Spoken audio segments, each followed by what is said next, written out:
Hey everyone, I'm Rick Beato. This is Red Shull.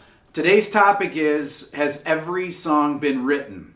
And one of the reasons I ask this is, if you followed the news over the past couple of years, everybody is getting sued for copyright infringement. Now, one of the reasons that this is happening is because people are stealing ideas from other people's songs. But that's really been going on since the beginning of music. It doesn't matter what the genre is, people have borrowed things. It happened in classical music 400 years ago. It probably happened in Gregorian chant. Hey, you stole my chant.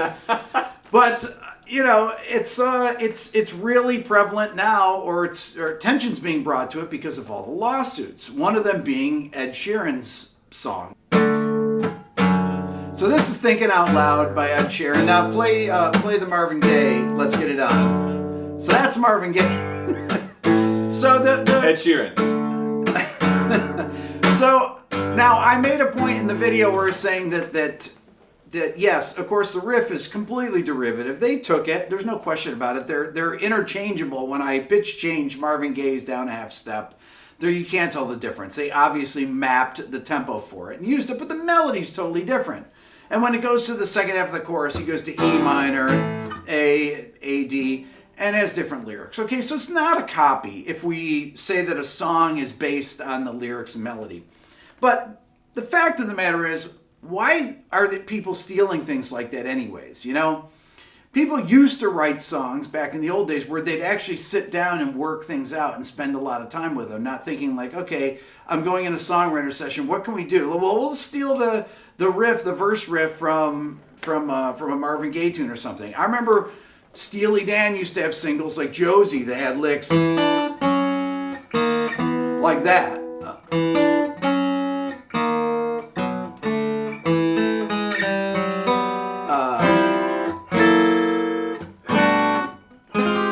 Now, that's not something you're going to sit around and go. He actually had to sit down and think that out. Or, you know, if we're doing if I'm doing a Beatles tune, I have my capo right here. I don't put my capo on here because I freak out at people that have their capos on them, along with guitar tuners. But I'll get to that in another video. Or I did a thing on my Instagram a couple weeks ago where it was I played a.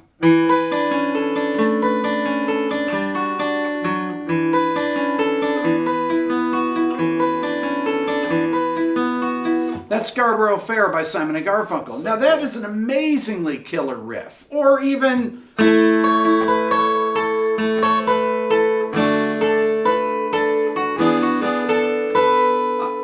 Here Comes the Sun, George Harrison, or the Beatles. These are incredibly well thought out tunes. So you could take, you know, like Stevie Wonder, Sir Duke, where the melody of the song.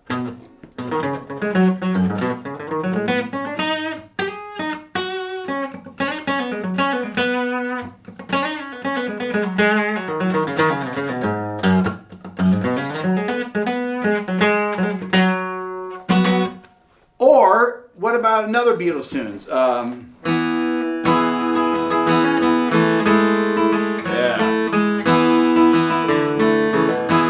that is a killer riff. John Lennon probably sat around for 10 minutes thinking of that. No, that's an amazingly great riff. He probably did spend 10 minutes thinking of that. But that is really hip.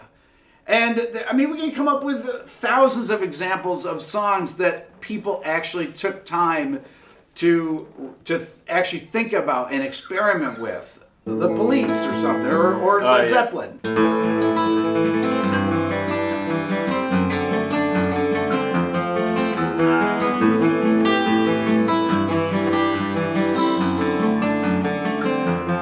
Where the bridge. Babe, I'm Gonna Leave You. Now that's, I mean, we can play many Zeppelin songs. Stairway to Heaven even, right? With a line cliche.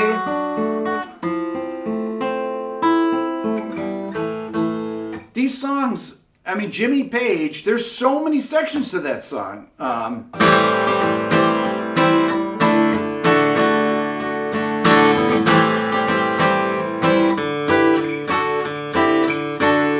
So many different sections to the tune. There's the out chorus. I mean, these songs are thought out, you know, they're spending months writing them. I mean, we can go, it doesn't matter what the era is. If it's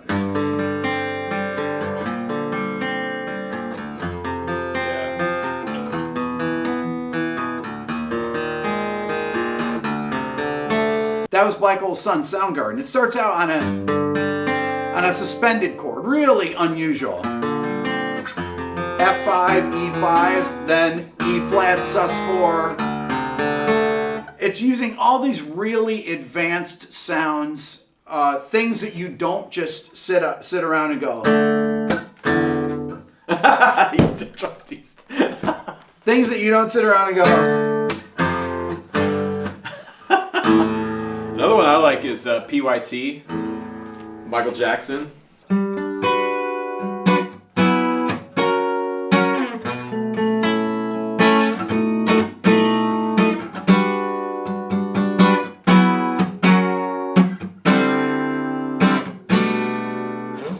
So there's all these different things that people used to use, all these different kind of chord progressions. I mean, music has gotten so simplified over the past 50 years, really 60 years. I mean, since the early 60s. It went through this arc. You had Jimi Hendrix, you had Led Zeppelin, the Beatles, the Stones. I mean, if I think about even the Stones, people think, oh, the Stones, it's really simple. No, I mean, one of my favorite songs I always talk about is Angie.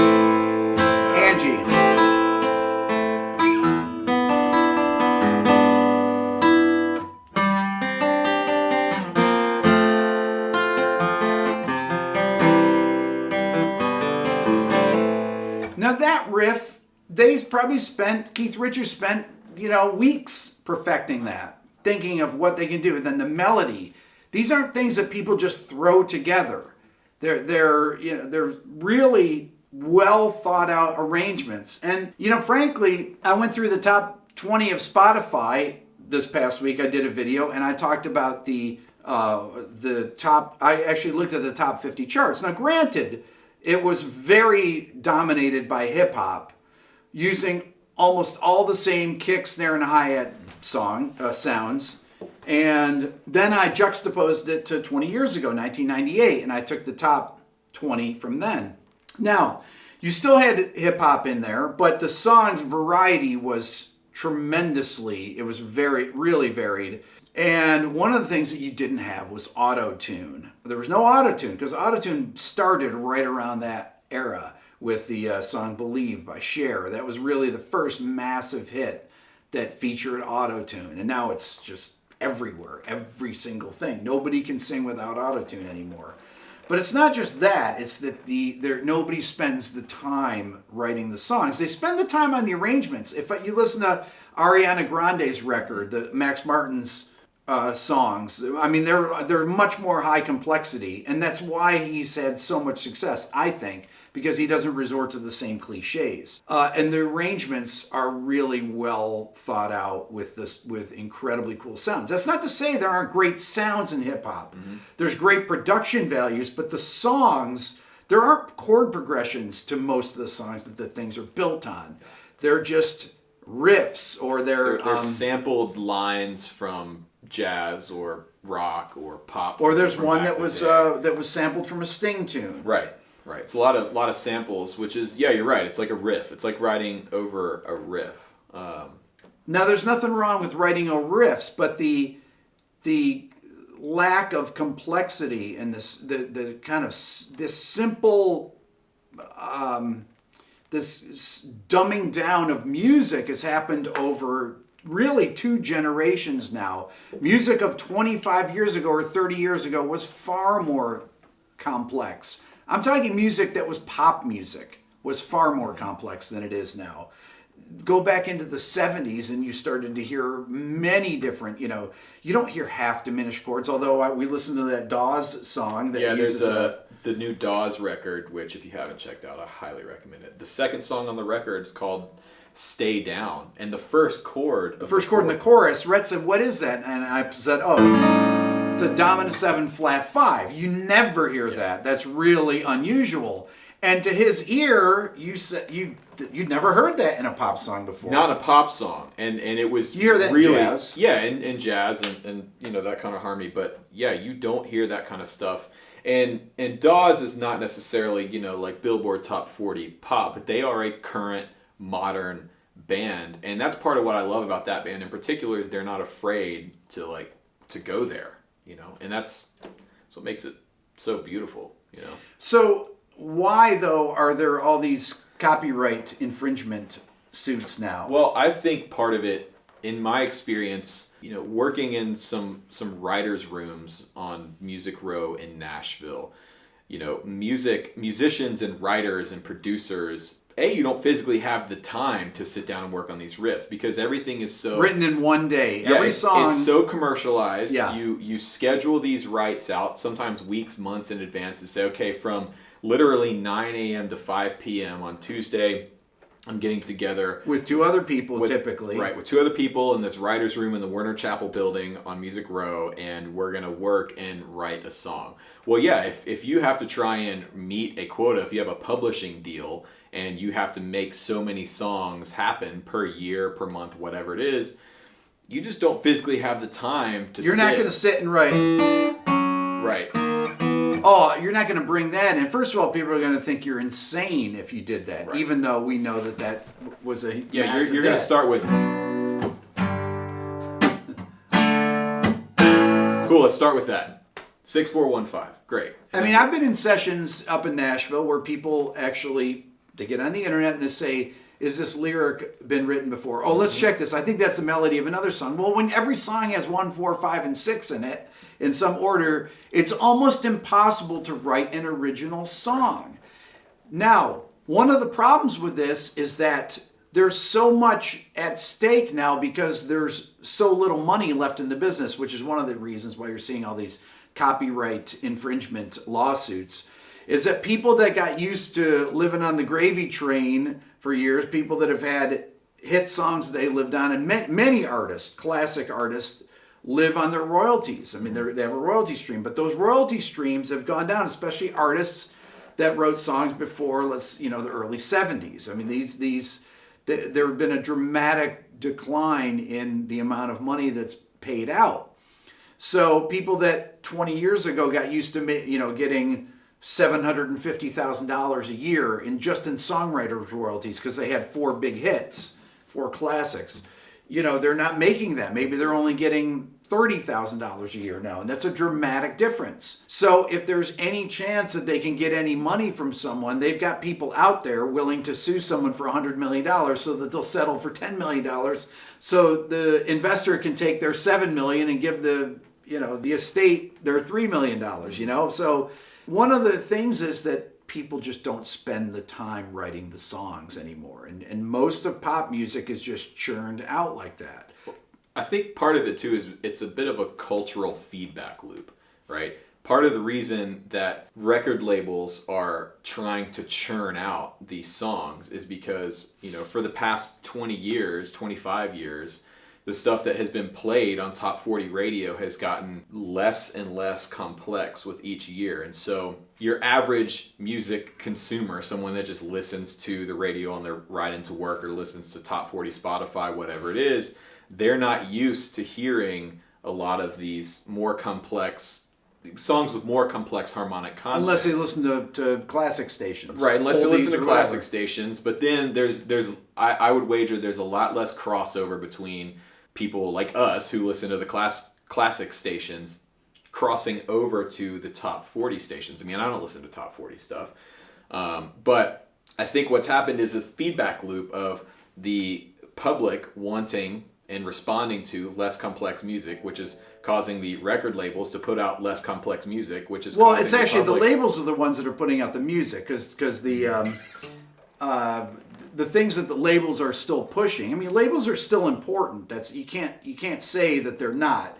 Ed Sheeran's he got 2 billion views on YouTube on his video, and that doesn't happen for your typical unsigned artist. I'm not saying that people can't get 100 million views, but almost nothing that there's really no indie artists that get 100 million views on YouTube on a video or get played on a Spotify playlist. You just can't get on these top. Well, the system's not built to support artists like that. It's built to work with these big labels because it's the big labels that built the system. Right, and the labels are the ones that are deciding what the singles are. So you've got the writers out there in country music, for example. They're trying to feed their families. They know the only way you do it, a cut that is an album cut is going to make, on a gold record, 500,000 selling record, is going to make $3,500 in royalties.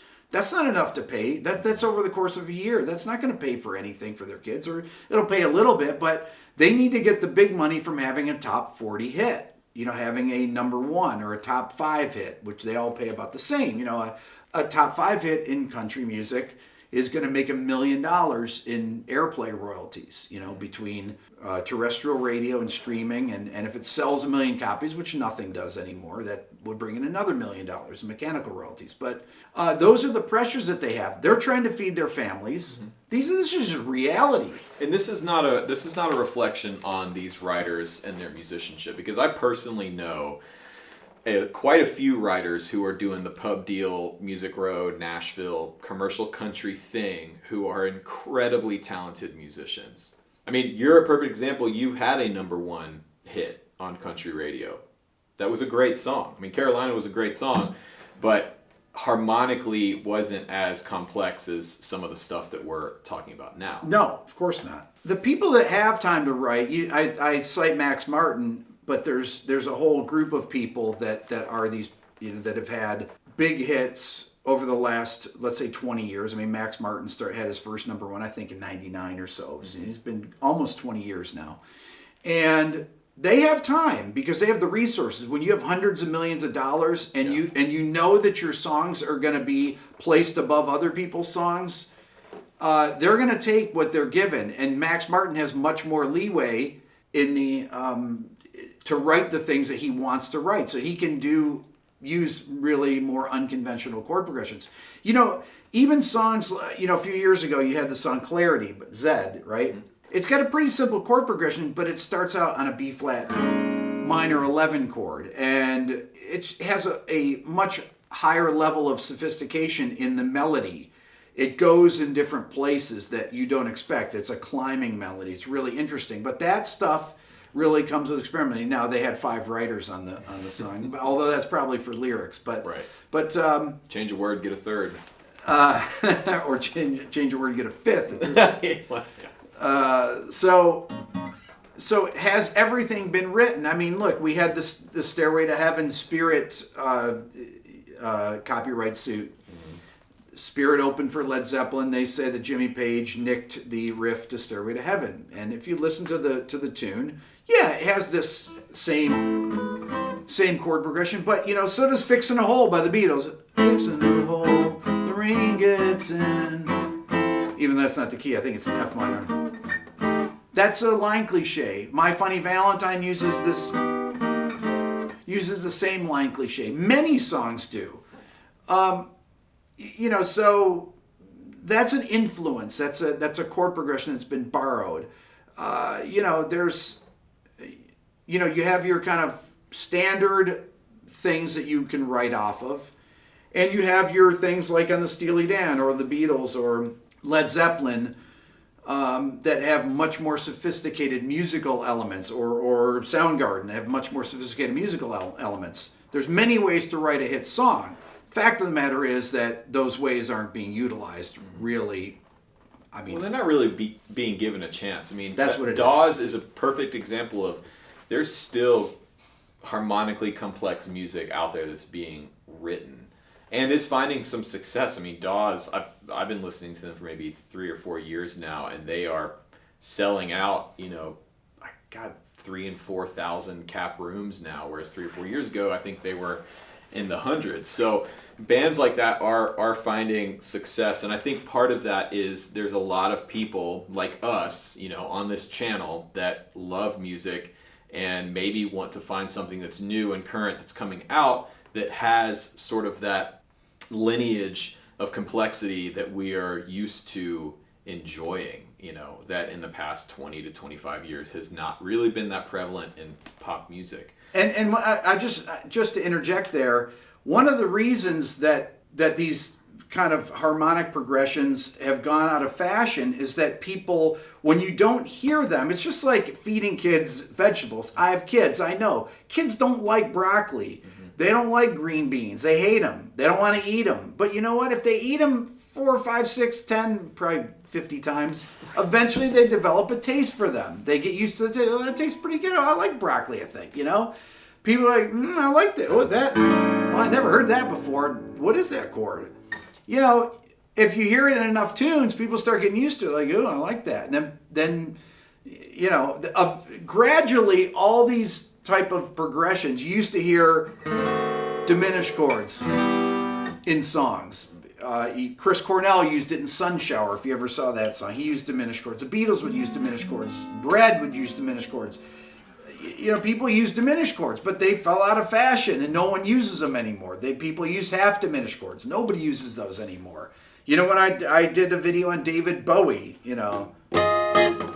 Yeah. And they use that's really a half diminished chord there. But who does that anymore? Unless somebody's sampling a riff like that. I mean, it's just, you know, they're not, people don't hear it. And when they don't hear it, they stop using those things because they don't even know to use it. The young writers have never heard those sounds unless they listen to those records. Yeah, I mean, I think about like my parents and compared to like my sister would be a good example. I'm not a good example because I'm a musician, so I am steeped in this kind of stuff. My parents grew up on 70s and 80s funk and soul records. I've talked about it on here before, but like Earth, Wind, and Fire and Michael Jackson and Cameo and all that kind of stuff. Like I was playing Michael Jackson earlier, a lot of those Michael Jackson hits have some changes in them, you know?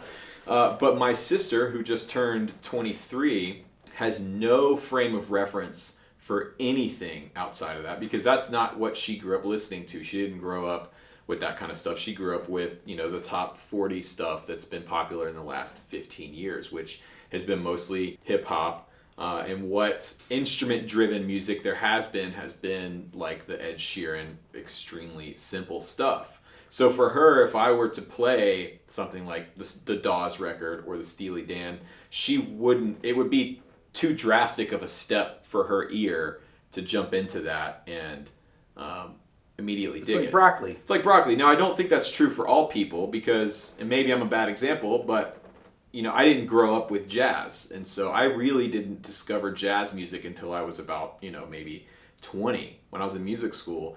And the first jazz record I really listened to was Kind of Blue.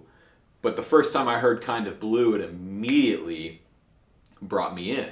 And I think part of the reason was because being a guitar player, coming up in the funk and blues stuff, listening to that modal jazz was like a really easy step into jazz harmony for my ear. If I'd have jumped right into like, you know, bebop lines and Charlie Parker stuff, I think it would have been a much harder transition for me. So I think kind of the next thing is like to talk about is the pendulum has sort of swung really far to one side when it comes to pop music and being not very complex.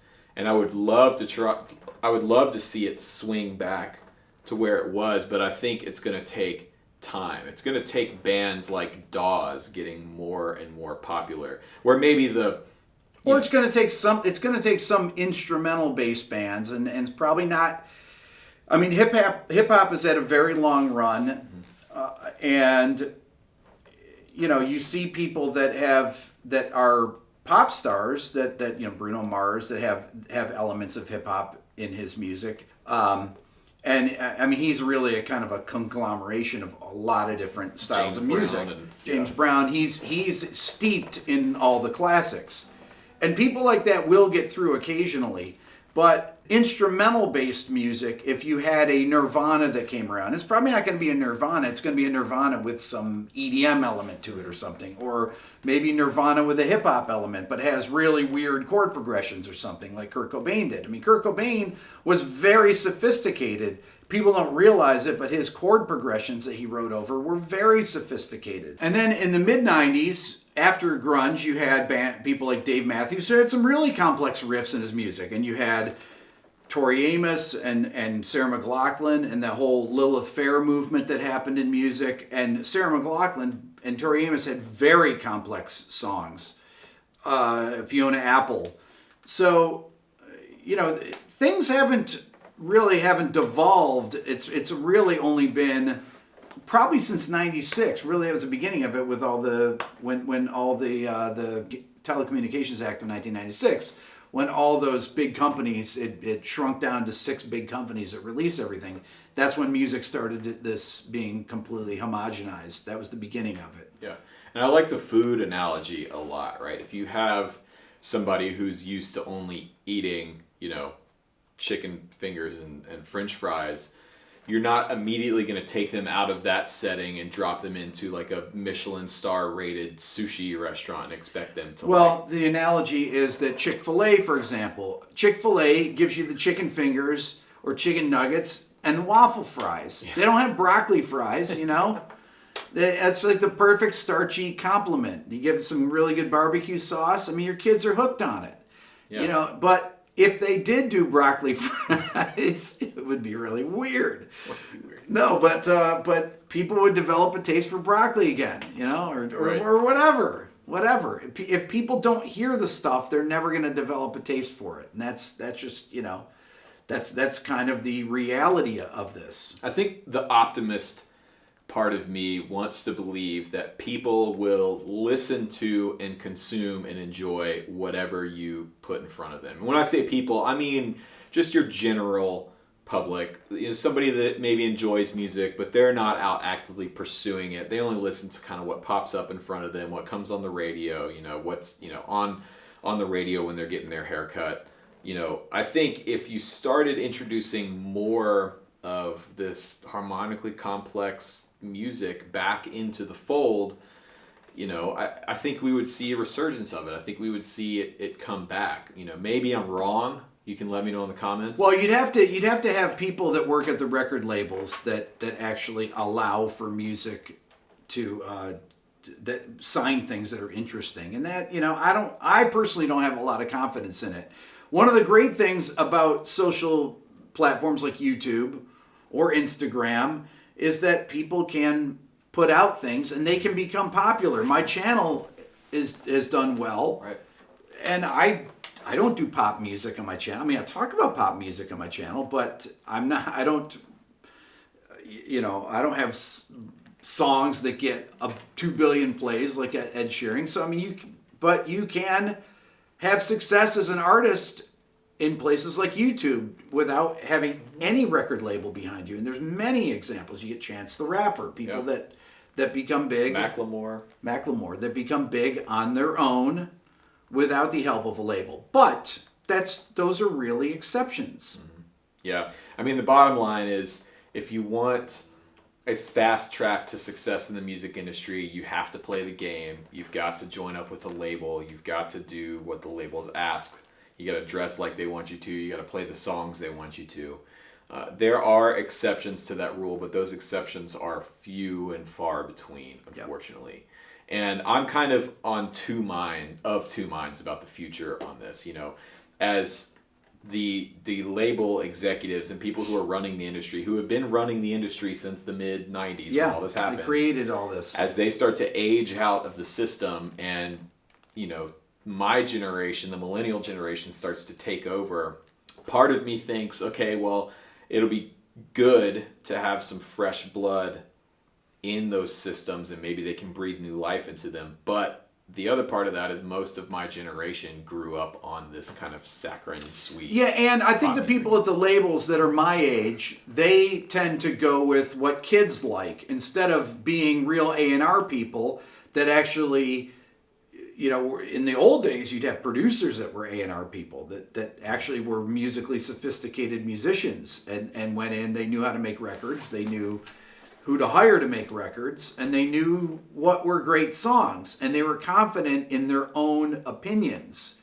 And their opinions are the things that drove, there's somebody that signed all these different artists that we're talking about. People signed Bruce Springsteen, people signed Beyonce, people signed Bruno Mars, Steely Dan. They were, they didn't just appear out of nowhere. Mm-hmm. They didn't come up from nowhere. They were, there's somebody at these labels that believed in them and said, I'm going to put my reputation on the line and support this artist, and you really don't find that these days. I mean, I'm not as optimistic as you are, Rhett, but I'm older than you. So yeah, you're old. So that's all for now. Please give us your comments. Love to hear your thoughts. Subscribe to Rhett's channel, which is youtube.com/RhettSchull. It'll be in the description. It's just a channel about all things guitar.